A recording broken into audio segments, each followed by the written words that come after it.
Hi, my name is Anne McElhenney. I'm on my own today, as you notice. It's week 106 of the 2 weeks to flatten the curve lockdown. And Phelim is in Ireland on a top secret mission. So he's working actually on a production that I think you guys are going to really, really like. So this week on the podcast, we're going to be joined by Sohrab Ahmari, who is the former opinion editor of the New York Post, to talk all things Hunter and Ukraine. And you know how we all learned to distrust the WHO during the pandemic? Well, I have another reason for you to really dislike and distrust the WHO and to lose any faith you ever might have had in them.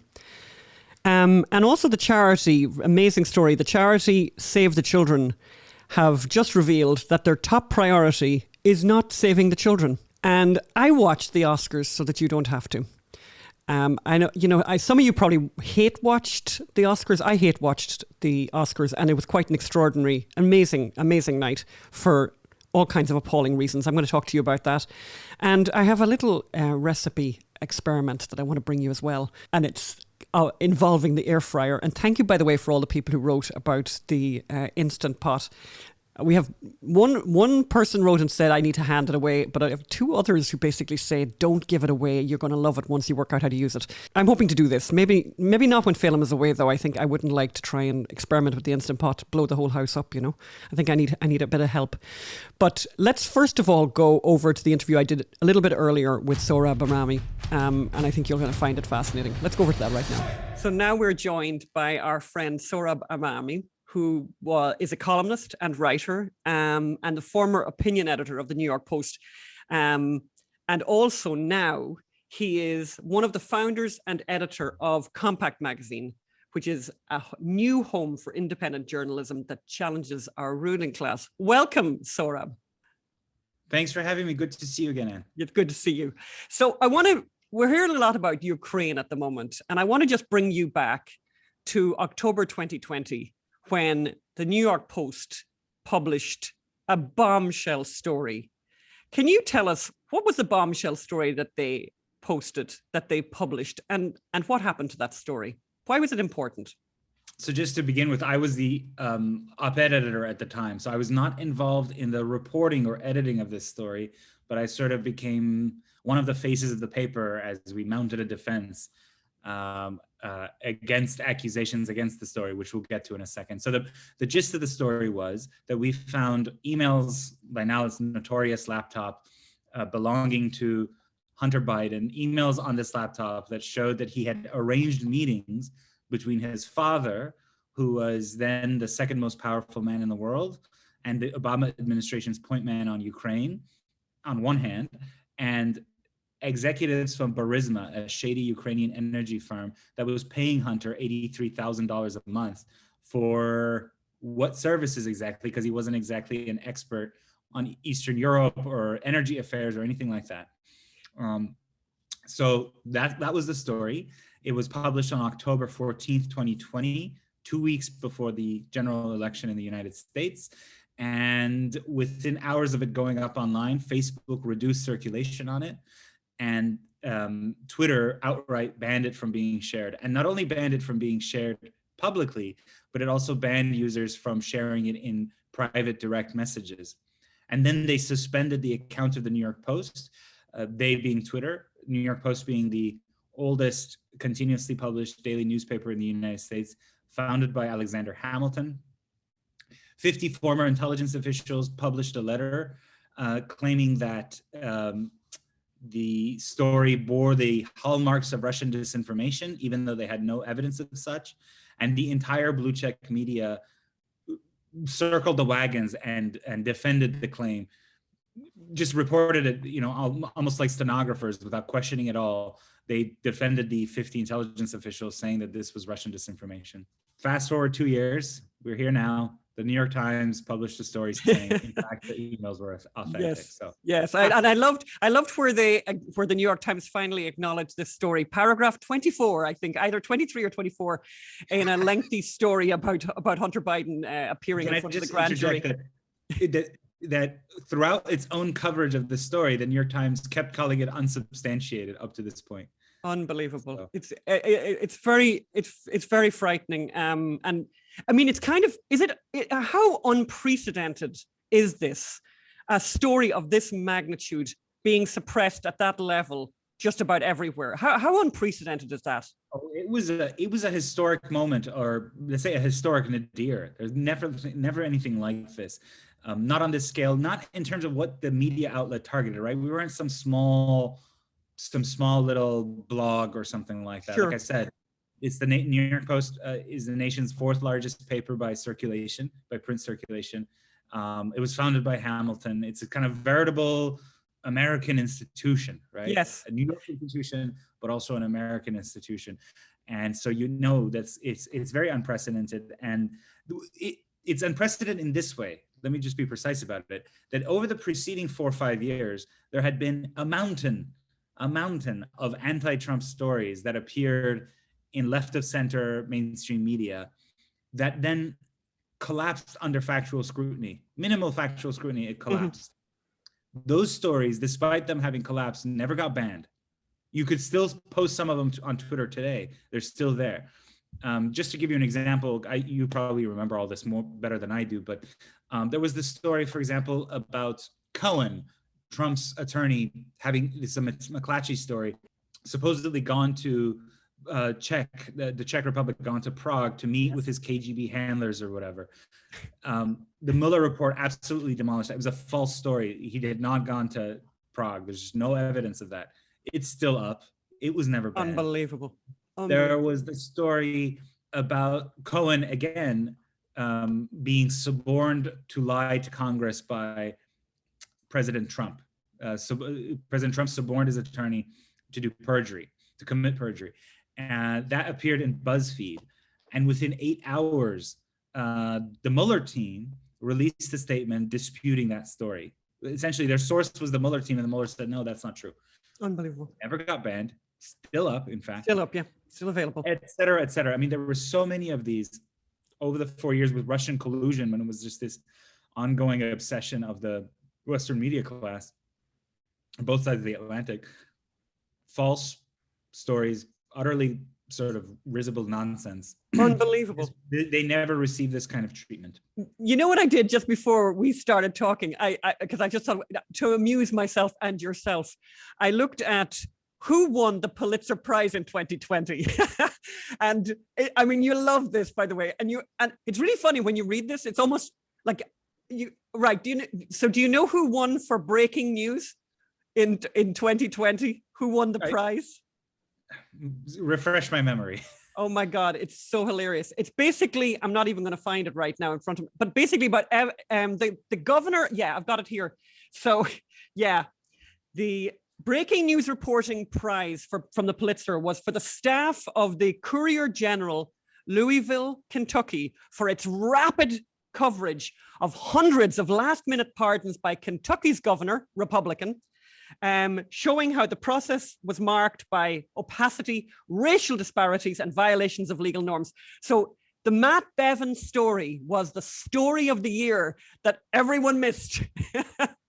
You know, like this is what they decided to celebrate. This is what the Pulitzer Prize decided was the breaking news story of the year. You know, who are these people? Like, who are these people, Sohrab? I don't know. You see me laughing, but it's a kind of, I have to say, it's that kind of weird, grim, macabre laughter. It's not, it brings me no pleasure in a way. It's a sort of dark and depressing kind of laughter. You just have every institution in this country that's supposed to be a national institution looking out at all sources of power and checking all potential sources of power and abuse. They fail. Yeah. Not only they fail, they deliberately have abdicated their responsibility. The responsibility is to hold power accountable, no matter who wields it. This is all just so partisan now. I mean, and then you had all the COVID. I mean, that mountain of COVID nonsense published by the media as well. Absolutely. Absolutely. We brought some of those stories to light. Particularly, they had what the New York Times seemed to love to do would be highlight the death of a young person. And then all you had to do was do a little bit of digging on the internet to find a photograph of said young person who was either extremely overweight to a level that was kind of, very, very tragic, or the person hadn't died of COVID at all. The person had died in the case of one guy that they highlighted, who was this, who we talked about it. He was like this, and of course they loved it because he was this really healthy guy. He was this athlete, and he died of a drug overdose, the poor love. But I mean, nothing to do with COVID at all, but they were selling it to terrorize people, and they just loved doing that. They absolutely loved doing that. Extraordinary. Yeah, I remember all this. So look, I think a lot of our institutions are deeply, deeply in trouble. I'm going to say in trouble, but that's not maybe the precise phrase, because in some sense they persist. Yes. Either because they have their narrow subscriber base in coastal regions, liberal regions, so they don't have to worry about whether they speak to the rest of the country at all, or they have corporate backers or donors, what have you. So they're failed only in the sense that they fail American democracy, not in the sense that they do well for themselves, the institutions. Yes. As Alexander Solzhenitsyn said in the 1970s, he'd come to the West. He said, in the West, unlike in the East, where the press is, faces overt oppression, in the West we have freedom for the newspapers, freedom for the outlets, but not freedom for the reader who needs it. Oh my God, very good, very, very precise. Is this so? I mean, you have this new venture, very exciting, Compact Magazine, which is available right now. I think you had your first publication is just in a couple of days ago. Is the reason for founding a new magazine, is that based on what happened in the New York Post, or where did this come from? No, it's in part inspired by that. Your listeners, viewers can access it at www.compactmag.com.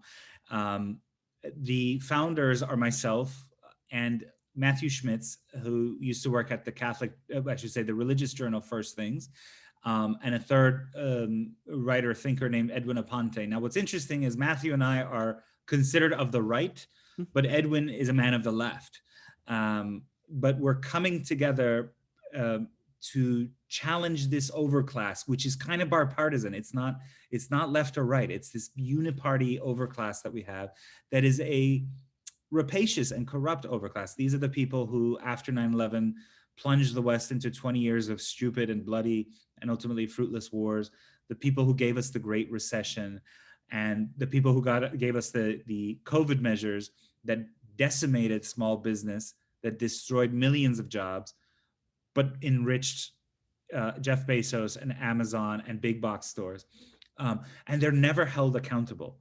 And so we created this to do journalism that challenges this overclass, not to say that we're going to come meet halfway, the right and the left come together, meet halfway. No, we're going to use our different lenses, and we do have different lenses on some things, to examine these people. So, for example, today's piece is we publish one piece a day, and right now all of our content is available for free. But today's piece is by a New York University teacher named Jeff Schollenberger, and the headline is "Masks and Lockdowns Aren't Going Away." And his argument is that the only reason the elite is backing off of masks and vaccine mandates is because they found another crisis to kind of drive hysteria over, so namely Ukraine. But there's been no fundamental rethink of why the premises of masks and vaccine mandates the premises were wrong. They're not conceding any of that. There's no reckoning about, okay, who made these decisions?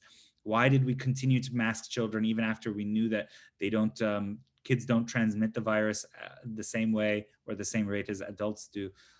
None of that is really being questioned. None of the decision makers is paying a price, except Andrew Cuomo, but he's paying a price for being a little handsy with women. Yeah. Other than that, they've gone from strength to strength and are celebrated. So that's the kind of work we want to do. And it's a little bit different than what you can do at a big newspaper like the New York Post. It's a little bit more in depth. the pieces take longer to cook than an op-ed did when I was overseeing the op-ed pages. So yeah, I mean, I hope your readers, Yes.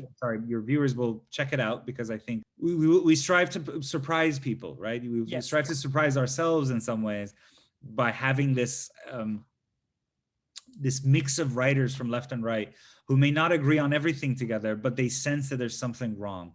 Yes. That sense that there's something wrong with our whole with our whole system is the inspiring force behind Compact Magazine. That's great.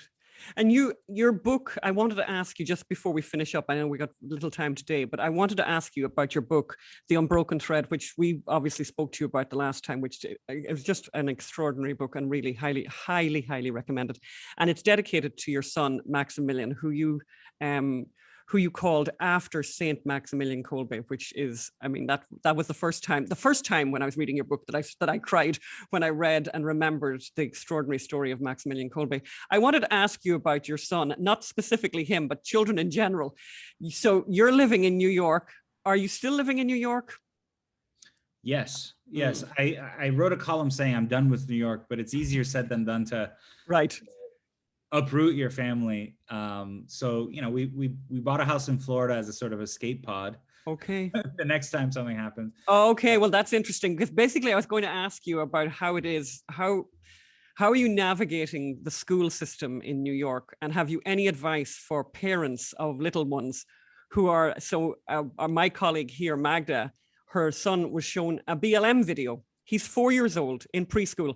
And I was wondering, did you have any advice for parents in New York, for example, who are trying to navigate this extraordinary territory that is run by these teachers' unions and ideologues? Any advice? So I happen to send my children, you know, we're Catholic, so I'm happen to send my children to a parochial school in New York City. Going to a parochial school is no guarantee that they won't be ideologized, that they won't be subjected to propaganda, but there's some limits. There's some limits. And I happen to really trust our shepherd here in Cardinal Dolan.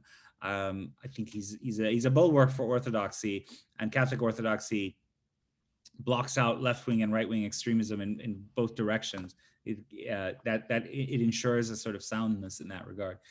But beyond that, I mean, first of all, being able to do that takes money, let's be honest, right? It's not everyone. I mean, Catholic schools are cheaper than straight up private schools.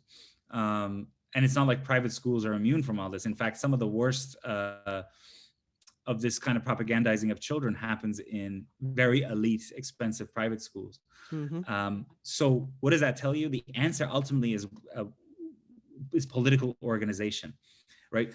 We cannot afford to say we're just going to exit the system altogether and just homeschool our kids. That's to give up on millions and millions of children whose parents don't have the time to homeschool, whose parents can't afford certain kinds of classical Christian academies, et cetera, et cetera. So they need help. And so I have to say I'm encouraged by this recent wave of parents getting involved in school board decisions or running for school board, shedding light on what's happening in these schools. That's the answer, not retreat. We can't retreat, because they will come for the small classical Christian academies anyway. They're not going to leave you alone. I think it's literally one of the few good things that came out of COVID was that parents suddenly started to engage in curriculum and understand what children were what was being forced on children, you know. Extraordinary. What's New York like right now then? I mean, are things sort of back to normal? Yeah, the truly all the mandates, as far as my daily life goes, seem to have been lifted. That's good. That's very good. But you have, as you say, with your columnist today, you think your columnist anyway is certainly saying that we're going to see masks for the foreseeable future. They're going to come back. They're keeping these measures in reserve to use them when they need to, I think, and our columnist thinks. And also, I have to say, my own neighbors and people in the city will some of them refuse to give up. I mean, they're still double masking outside. I really don't get this. It's like every scientific paper you can look at says there's no outdoors transmission, or is unbelievable. No, I mean, I was literally on the beach yesterday, and like it was quite windy and lovely air and all of that, and there were people wearing like major muzzles, like massive masks, and young people, by the way, wearing this, and it's like, you know, God, what's wrong with people? It's extraordinary. By the way, did you watch the Oscars last night? I used to watch the Oscars. I've sort of tuned out, but I saw the slap heard around the world. Yeah, well, you know, it's very interesting, that slap, by the way. I mean, they've made a big deal about the slap, but it's interesting that they missed out on the fact that there was a joke made about Will Smith and his wife prior to that. Did you see that? The joke that was made prior to the G.I. Jane joke was someone made a joke about their open marriage, because they're very famously have an open marriage, and that went down fine. They thought that was really funny. So it's quite funny what people are sensitive about in Hollywood. And I don't know. To me, it suggests open marriages may not be so happy. Yeah, very weird. One of both parties. Anyway, listen, this has been great, and really appreciate your time, and thank you for kind of walking us through what happened. Extraordinary. And as we say, the New York Times has finally decided that yes, there's a laptop, but there's still, you know, that should have been the headline story. And obviously they didn't give it a headline because they're still hiding it, still suppressing it. Maybe Elon Musk will start Twitter. What do you think? Start an alternative Twitter. What do you think of that idea? There have been attempts, you know, and they haven't really worked out. I think that partly because the tech is lousy, and partly because the existing tech companies gang up to suffocate these new alternatives, like Parler happened with Parler. So I think it's very important that this needs a political solution. The corporations are acting politically. Yeah. So even if Elon Musk does something nice, that doesn't mean we should give up on seeking a political solution with what Facebook and Twitter are doing. Good idea. Good pun. All right. Well, then, listen, thank you so much for your time today. We really appreciate it. Really good to see you, man. Yeah, you too. Take care. Bye-bye. Best to everyone there. Bye. So what a gift Sohrab is. And please do go and check out his new magazine, Compact Magazine. As he said, it's free right now. And the subscriptions, I think, will start in about 3 weeks. But it's worth going over there and checking it out right now and see what you think. But yeah, the WHO, you know, during the pandemic, a lot of people had issues with the WHO, had issues with their cozy relationship with China, the lack of, you know, the fact that they weren't throwing China under the bus.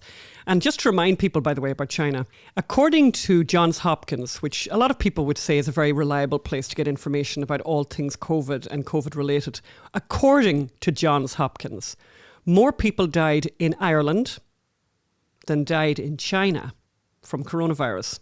That's Johns Hopkins for you. And the WHO also did a lot of ran interference, I think, for the Chinese, particularly in relation to the origins of the Wuhan virus. But this latest story from them really, I think, tops everything else you've ever heard about the WHO.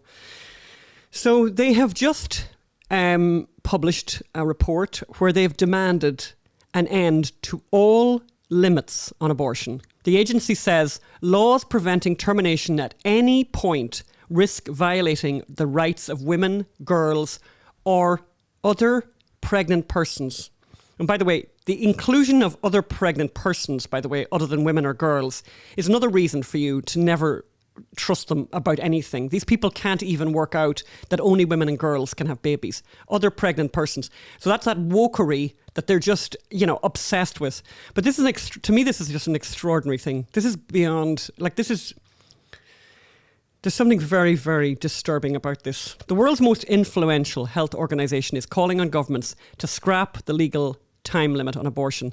New guidelines issued by the World Health Organization claim laws preventing abortion at any point during pregnancy risk violating the rights of women, girls, or other pregnant persons. But by the way, this comes on the heels of the Royal College of Midwives in the UK. The Royal College of Midwives in the UK, who called for this and have been pushing for this for about the last 6 years. So the WHO think we should allow abortion under all circumstances, ruling out any laws that ban terminations because the fetus is the wrong sex. The wrong sex, right? When the baby is the wrong sex. That's a really good reason to have an abortion, and that shouldn't be banned. Stop women requiring approval from a doctor or nurse to have an abortion. Roll out pills by post scheme so the women can be sent abortion medication over the phone after a phone call, and curtail medical professionals' rights to refuse to take part in abortions on conscience grounds. So to take away the right of a nurse or a doctor to say, look, I don't want to have anything to do with this because of my conscience. So this is what the WHO, the WHO, the World Health Organization, as I said, leading health organization, this is what they are now proposing. To get rid of any unnecessary policy barriers to safe abortion, including limits on when abortion can take place. And by the way, this document is 210 pages long, and not anywhere, not for 1 second, not for one sentence, not for one word do they mention anything to do with ethics or to do with the ethical, quandary that this might create. Just extraordinary. I mean, even places like Europe, which is very, very liberal, have limits on when you can have an abortion. Except for, of course, the UK, which allows abortion right up to 9 months in the case of hare lip, by the way, cleft palate, or Down syndrome. Extraordinary, kind of amazing that people would actually do that. The WHO is also silent on sex-selective abortion, despite the termination of female fetuses being common in countries such as India, Pakistan, and China. So much for women's rights. Just extraordinary. It's worth reading the whole story about the WHO. It's just very, very disturbing. But Save the Children, which is an international charity, have now sent back a donation of £750,000. That's a huge amount of money. That's basically £1 million, $1 million, I should say.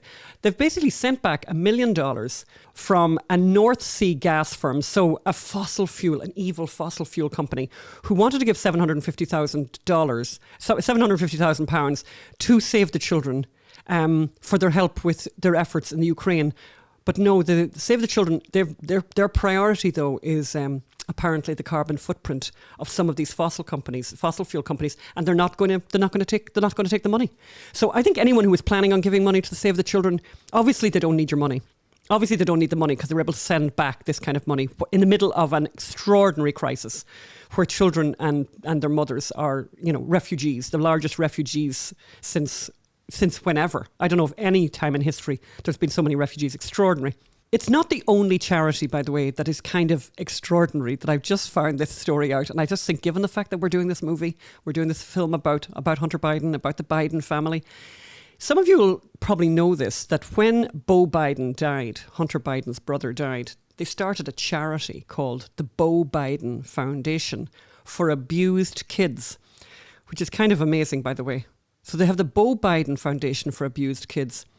This is a family who have a grandchild that they have never met.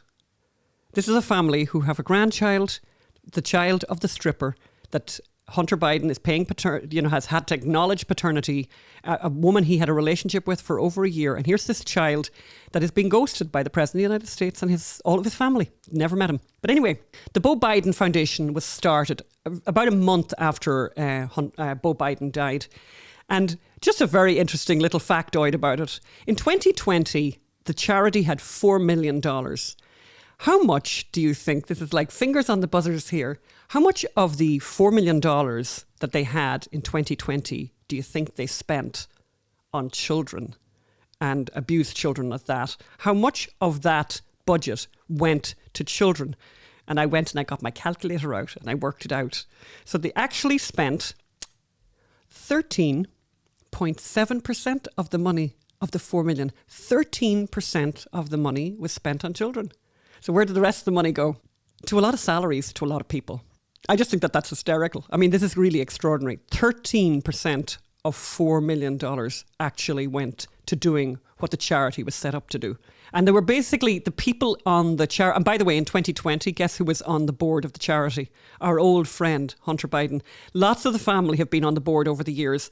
And the other members of the board, the other people who are earning a lot of money are people who, have very close ties with the Biden family over many years. And talking of charity, another really awful story to bring you. So Jeff Bezos' wife, now ex-wife, has a lot of money, an extraordinary amount of money. It's like she's won the lottery, a gazillion times over.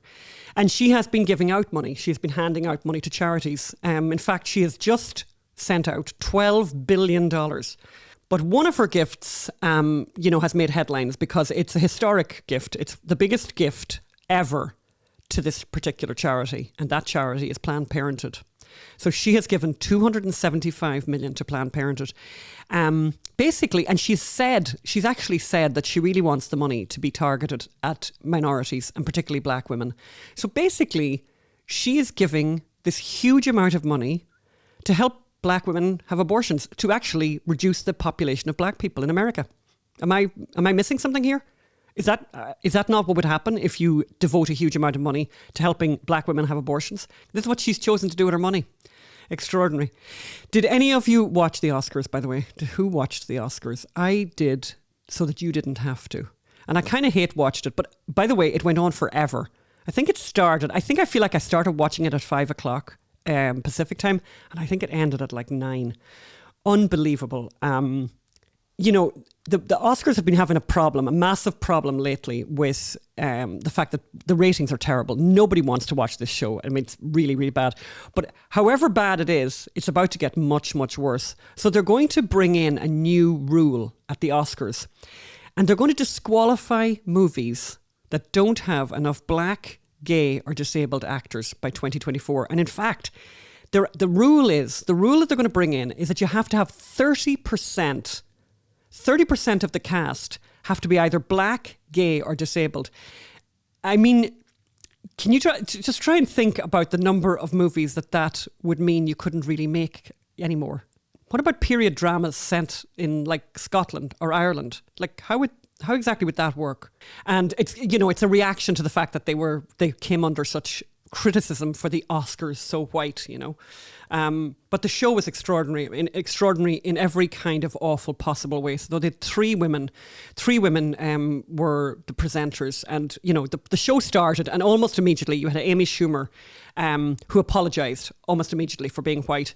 2 minutes later, they had a big joke about Mitch McConnell and his toxic masculinity, apparently. And literally 2 minutes after that, they went after Governor Ron DeSantis and did a whole gay night, LOL, gay night, which of course, the word gay is not anywhere. It doesn't appear anywhere in the Florida bill.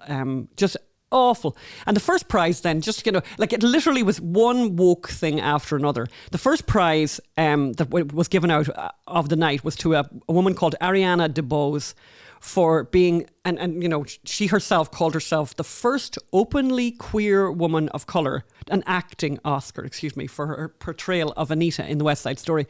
Phelim and I tried to watch West Side Story. I don't know if you've tried to watch West Side Story. It's unwatchable. I don't know. I have no idea why there's any need at all to remake a movie that was done well in the past. Unwatchable. But everyone is talking about this one big story about Will Smith slapping Chris Rock, and it was weird. The whole thing was really weird. But as I said earlier in the interview with Sohrab, the thing that I found really weird was that Regina Hall made a joke about Jada Smith and Will Smith's open marriage. And apparently that was fine. Like, that was fine to make that joke, and they thought that was really, really funny. But making a joke about about the hair situation, apparently Will Smith's wife, Jada Smith, has alopecia. Chris Rock made a joke about G.I. Jones. Whatever. Anyway, he got slapped for that. There was a few other moments in the show that I think are definitely worth mentioning. I mean, Regina Hall, the comedian, apparently, she took an opportunity at one point when Josh Brolin and Josh Moma, both of them came to the stage to give out a prize. And she went up and she was doing this whole very funny, so funny joke about that she had been asked by the Oscar committee, to do sort of COVID tests on all these people. And she basically started feeling up both of these men. And I just thought, can you imagine for a millisecond if the tables were turned and if a man had done that to two women presenters? Well, we'd never hear the end of it. They'd end up being arrested or something. And talking about Will Smith, we have an interesting connection with Will Smith. When we were making the movie about Kermit Gosnell, Dr. Kermit Gosnell, the convicted child murderer who is serving 3 life sentences in Huntington Prison for delivering babies alive and then cutting their necks with scissors. We talked to him. We talked to Dr. Kermit Gosnell a lot. We had lots and lots of phone calls with him. We met him in prison. And during one of the phone calls, Phelim was asking him, did he know any famous people? And I can't even remember the origins of the conversation. But guess what transpired? Will Smith was delivered by Kermit Gosnell, America's biggest serial killer. So that's an interesting little angle on this. Let's have a listen to the tape of Phelim finding this out. So you're saying that you delivered Will Smith, the actor? Yeah. Yes. I wouldn't say we were friendly, but we knew each other and had a very positive relationship. So that's good. And not only that, we, Gosnell obviously was very cooperative. I don't know what he was thinking, but he wrote lots of letters to us. He sent us loads of letters of his. He got photocopies of things he'd sent to other people. And he sent us a letter he had sent to Will Smith, asking Will Smith to help him because Kermit Gosnell's son was a struggling actor and, he was trying to get him, help in this world. But the one line from the letter that I just adore is that he says to Will Smith, I like to pride myself, wait till I see exactly how he says it. I'm fond of asserting that there would never be a man in black if I had dropped you on your head. What a sweetie. There was another moment, by the way. Jamie Lee Curtis came on stage with a rescue dog, and basically said, rescue dogs. And I just thought it was hilarious. This is the same Jamie Lee Curtis who during the pandemic, did an advertisement, a free advertisement for Planned Parenthood to say to people, oh, I know you probably want, oh God, it's so terrible because of COVID. She told them, she gave them a telephone number that they could phone where they could obviously order up abortion pills over the phone.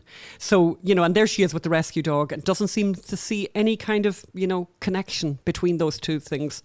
So I decided I'm really loving the air fryer. I think the air fryer is great. Again, as I said, I'm going to do something about the Instant Pot, but the air fryer, I decided to try a little experiment with the air fryer, and so basically cut a banana up. We're just going to basically, put the banana into the air fryer. But obviously, one of the things that you need to do is you need to oil up the air fryer. Otherwise, the food sticks. Honestly, the banana stuck a little bit. So I didn't put on enough oil. And maybe it would be better actually to have painted each of those bananas with a little bit of that coconut oil. And I used coconut oil because of the taste. So basically, I would say 5 minutes, about 5 minutes at 400. But keep an eye on it. Look at this. Look at the lovely caramelization. The gorgeous caramelization. Really nice smells as well. Really, really fast, easy dessert. I put some coconut flakes over that and a little bit of cream. What would be really nice would have been ice cream with that.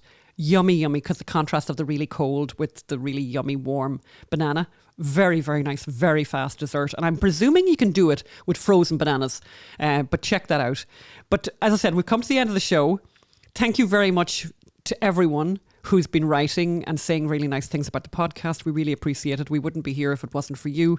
Don't forget to donate to help us to keep lights on. I mean, when you see what, Jeff Bezos' wife is doing with her money, please, if you believe that what we do is helpful and that we are making a difference, please do donate. And all you've got to do is go to unreportedstoriesociety.com and give what you can. We are so appreciative of you. Last year, you made the movie, a whole movie possible. This is who you are, and we are so grateful because we love doing what we do. We want to keep on doing it.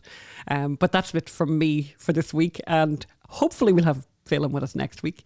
But we'll see. And until then, take care. Have a great week. Bye.